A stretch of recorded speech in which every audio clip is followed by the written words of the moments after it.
नमस्कार मेरे सभी म्यूज़िक के चाहने वालों, मैं उत्कर्ष सिंह आज आया हूँ बांसुरी के एक नए लेसन में, जिसमें मैं आपको बताऊंगा कि बांसुरी पर सबसे बिगनर्स लेवल की चीज़ जो कि आपको बांसुरी बजाने के लिए आनी ही चाहिए, सरगम कैसे बजाते हैं। तो मेरे पास इस समय ई बेस स्केल की बांसुरी है। आपके पास कोई भी बांसुरी हो, सी शार्प, सी मिडल, किसी पर भी ये बज सकती है ऑब्वियसली। बस बांसुरी बजाते समय आपको जिस चीज़ का सबसे ज़्यादा ख्याल रखना है वो है पेशेंस, क्योंकि बांसुरी जब मैंने बजाई थी तो मुझे भी 2-3 दिनों तक इसमें फूंक मारना तक नहीं आया था। 2-3 दिनों तो नहीं, लेकिन हाँ 1 आध दिन तक मुझे भी फूंक मारना नहीं आया था। लेकिन उसके बाद धीरे धीरे मैं सीखा और उसके बाद अभी पता नहीं कुछ 12-13 साल हो गए।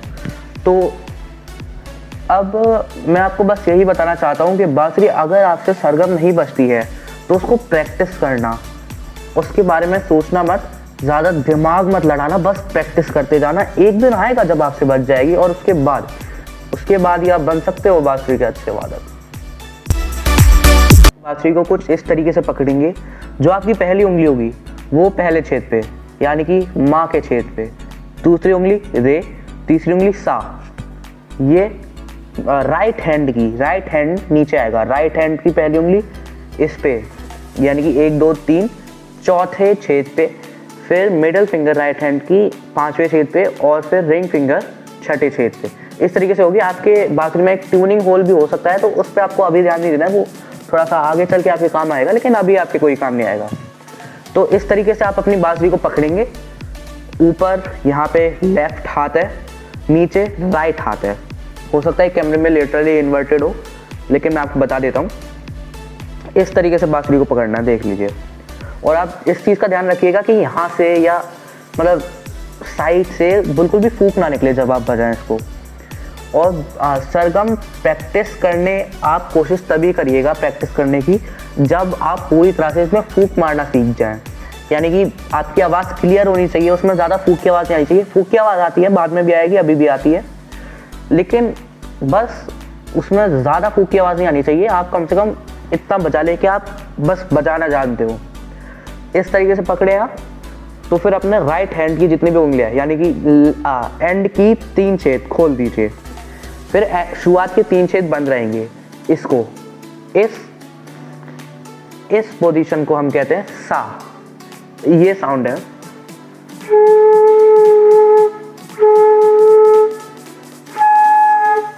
ये है सा, देख लीजिए ध्यान से। उसके बाद जब आप अपनी रिंग फिंगर, लेफ्ट हैंड की रिंग फिंगर को ऊपर उठा देंगे, यानी कि ये 2 छेद बंद होंगे, बाकी सारे खोले होंगे, तब ये हो जाएगा रे, सा रे। फिर उसके बाद एक और उंगली हटाने के बाद ये हो जाएगा गा। फिर क्या लगता है माँ क्या होगा? सारी उंगली हटाने के बाद नहीं, माँ होगा जब आप गा का जो छेद है उसको ऐसे करके या ऐसे करके, पता नहीं कैसे भी, 70% बंद रखेंगे, 30% खोल देंगे। यानी कि ये कुछ आप देख लीजिए इस तरीके से, ऐसे 30% ही खुला रहेगा, बाकी 70% बंद रहेगा। तो सा ये हो गया, रे, गा और मा ऐसे। तो उसके बाद पा आपको सारी छेद बंद कर देना है। इसमें कोई कंफ्यूजन तो है नहीं, सारी छेद बंद है, बस जैसे पहले पकड़ी हुई थी। उसके बाद एंड का 1 छेद खोल देंगे, धा, नी, और उसके बाद वापस से सा। तो मैंने क्या बताया, रिवाइज करा देता हूँ। सा लेफ्ट है, आता है ये लेफ्ट हाथ, आगे वाले जो छेद है यहाँ पे ब्लोइंग होल है, इसकी तरफ के जो छेद है ये है सा। 3 छेद बंद करने के बाद लेफ्ट हाथ से सा, रे, गा, सा, रे, गा, फिर मा, उसके बाद पा, धा, नी और सा। ये हो गए आपके 7 स्वर। लेकिन 7 स्वरों के बाद भी मतलब थोड़े बहुत कॉम्बिनेशन टाइप बच जाते हैं, जिनको कोमल स्वर और तीव्र स्वर कहा जाता है। तो कोमल स्वर तो मैं अभी आपको नहीं बताऊंगा, आपके मतलब थोड़ा सा वो हाई लेवल का हो गया, लेकिन मैं तीव्र स्वर जरूर बता देता हूँ। तो तीव्र स्वर सिर्फ एक होता है जो होता है मा तीव्र, यानी कि सारे छेदों को जब आप खोल देते हैं तब ये मा तीव्र है। जब आप ऐसे करके फूंक बजाओगे, जैसे कि जब बांसुरी नहीं आई होगी तो आपने फू फू फू फू करके बहुत खेला होगा, ये मा तीव्र होता है। तो सा, रे, ग, मा, प, ध, नी, सा। ये मैंने आपको अभी सरगम बताई है, इसको प्रैक्टिस करिएगा। और एक बार मैं भी बजा के दिखा देता हूँ।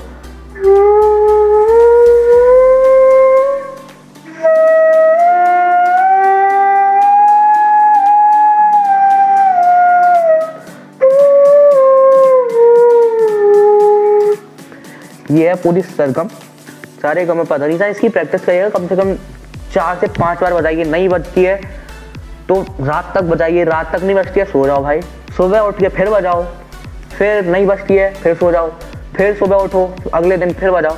कभी ना कभी तो बजेगी, कोई तो ना, बहुत पेशेंस रखो, कभी ना कभी बज जाएगी।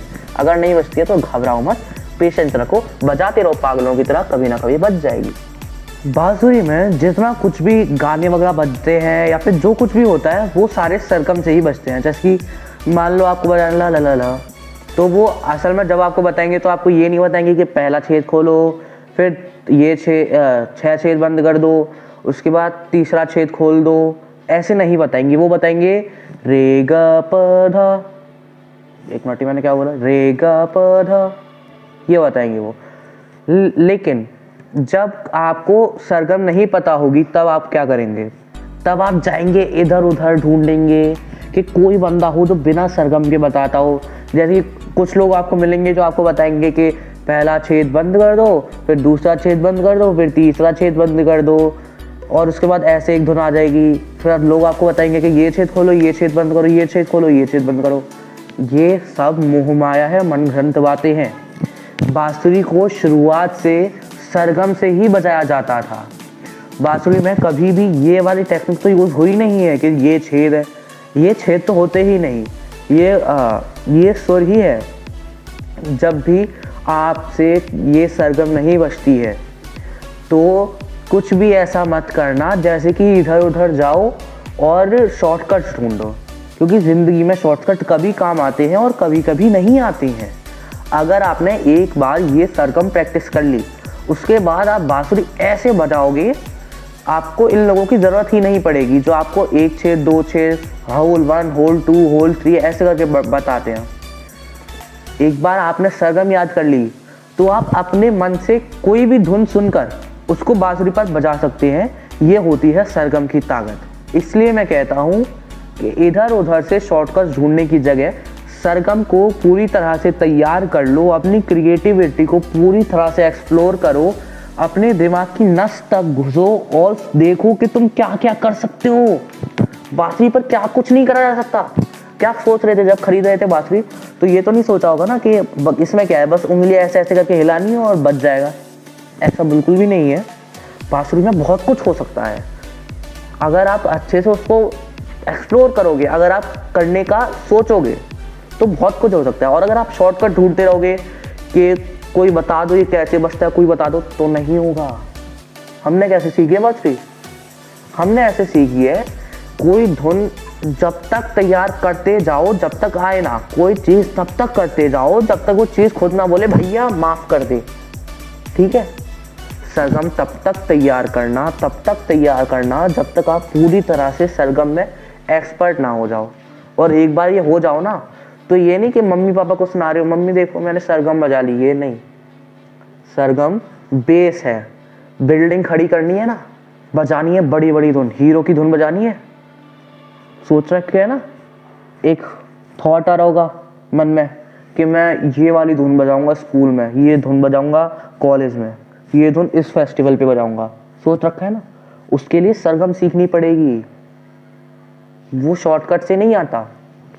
तो इधर उधर यूट्यूब पे शॉर्टकट्स ढूंढने की जगह सरगम को इतने अच्छे से तैयार कर लीजिए कि आपको जैसे ही कोई सरगम पता चले कि ये गाना है, इसमें ये सुर इस्तेमाल हो रहे हैं, आप तुरंत वो गाना बजा लो।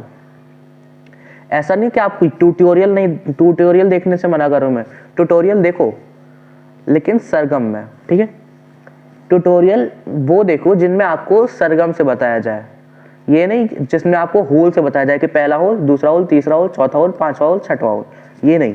ट्यूटोरियल आपको वो देखने हैं जिनमें आपको सरगम सिखाई जाए, सरगम से गाने बजाना सिखाया जाए। तो ये था आज का लेसन। मैंने आपको बांसुरी में सरगम बजाना और बांसुरी कैसे बजानी है उसका थोड़ा सा एक्सप्लेनेशन आपको दिया है। उम्मीद है आप सरगम सीखोगे, इधर उधर ट्यूटोरियल में नहीं हांडोगे, सरगम सीखोगे और अच्छे से बांसुरी को बजाने की प्रैक्टिस करोगे।